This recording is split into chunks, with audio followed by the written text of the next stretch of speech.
Tonight's meeting went on for almost 2 hours, and at the start, it was clear that people knew there was a problem, and by the end, everyone understood that it's going to take a lot of work to find a solution. Are you ready for that smoke? Because it's going to take some work, and it's not going to happen overnight. This didn't happen in one season.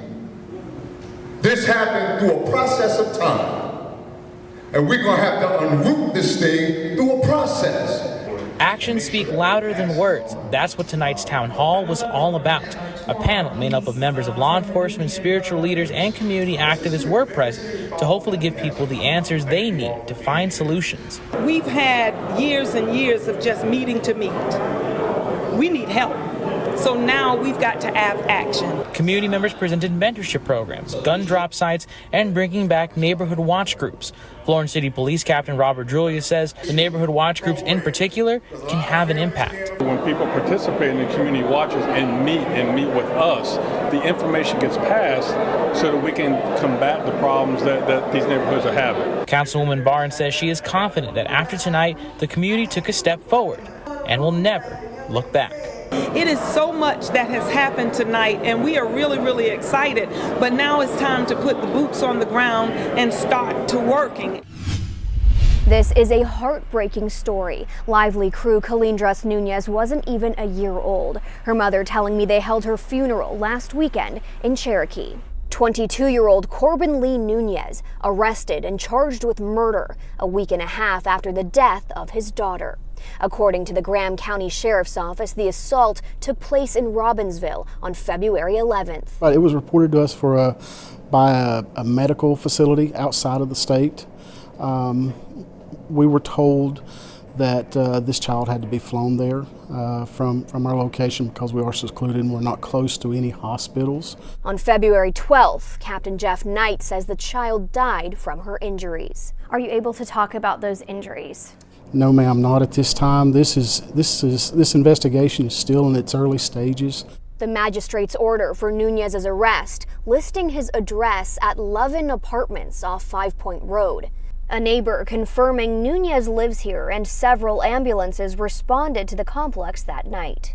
Deaths involving infants rare around Graham County, Knight says. I've been doing this for 22 years, and this is my first one. And this is something that you never want to see. A mother now in mourning, Elbia Calindras, telling us she and her family are heartbroken over the loss of Lively Crew, also known as Sweets. Calindras giving us this statement. She had one of the most memorable smiles that would make your heart happy. She will forever be with us through memories and photos. In the short time Lively was with us, she made a huge impact on our lives. We will be her voice throughout this entire tragedy. There's no words to explain it, other than it's a horrible situation for the family. Right now, Nunez is in custody here at the Graham County Detention Facility. He's being held on no bond and has a court date of March 7th. Most of us are living paycheck to paycheck and are much closer to an experience of homelessness than we are to being a millionaire or a billionaire. Jerry Kimbrough sees firsthand how quickly people can lose their home. He's the Rapid Rehousing Director at Homeward Bound, a local nonprofit that aims to end homelessness through permanent housing and support. We truly believe housing is the solution to homelessness. A tough solution for a growing city like Asheville. Affordable housing is hard to come by in the Asheville-Buncombe County area. Typically there is about 1% or even less than 1% of affordable housing that is available to move into. Because a growing city means a higher demand for housing, especially affordable housing. Our housing specialists here at Homeward Bound typically cannot find an affordable unit that's under $1,000 a month now. So we've definitely seen rents increase over time, particularly over the last 5 to 10 years, I would say. According to the North Carolina Housing Coalition, 30% of Buncombe County is cost burden. That's about 33,000 households. And it breaks down to this: 48% of renters, or about 19,075 people, and 20% of homeowners, or 13,691 people, all have difficulty affording their homes in Buncombe County. There's just very limited affordable housing. Right now, the income needed to afford a 2-bedroom apartment in Buncombe County is $51,160. That's according to the North Carolina Housing Coalition. The housing market here is really limited, and so there's just a lot more hurdles to jump. And if you can't make those jumps, you could end up on the streets. We know from national data that the only known indicator of rates of homelessness in a community is housing cost. Emily Ball has a bird's eye view of homelessness in our area. She's the Homeless Services Assistance Performance Lead for the City of Asheville. The City of Asheville is the Continuum of Care lead, so really responsible for looking at homeless services within this continuum of care and making sure that we have the right mix of interventions. So we want to look at who our homeless population is, really be data driven in that, and then develop strategies in response to that. Look at the interventions available in our community and see if those are the right mix of interventions that best meet the need for people who are experiencing homelessness. She helps gather data for the annual point-in-time count. We do an annual point-in-time count, which works just like a census. It's a single night count of everyone identified as homeless, collects demographic information, other household characteristics. She says it's not perfect, but it's the data we have. We're using the same data year after year, so we're conducting that count at the end of January every year.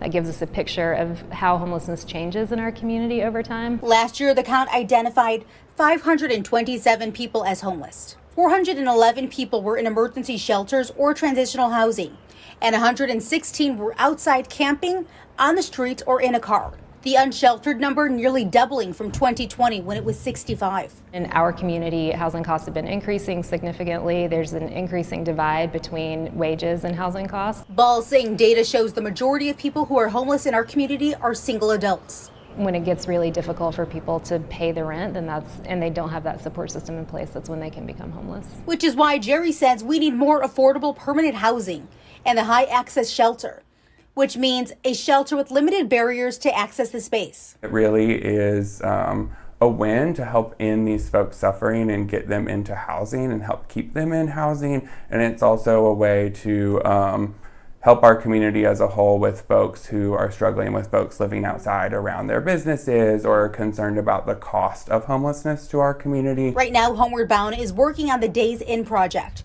which will be a permanent supportive housing program. People will be able to lease a space to live there. Security and support services will be on site, helping guests stay stably housed. The cost of housing folks is significantly less expensive than the cost of someone who is experiencing homelessness in our community when you take all of the emergency services into consideration. Jerry saying this supportive housing model reduces emergency services costs like law enforcement and healthcare. It also helps guests sustain independence. We know from national data that the only known indicator of rates of homelessness in a community is housing cost. When we support the folks who are experiencing homelessness, when we support the folks that are struggling the most, we all benefit. I think we can all benefit from that collaboration. Jerry saying Homeward Bound has used the same model for the Days In project as they use for the Woodfin apartments. We truly can end homelessness in Buncombe County if we all come together as a community and come together as homeless service providers.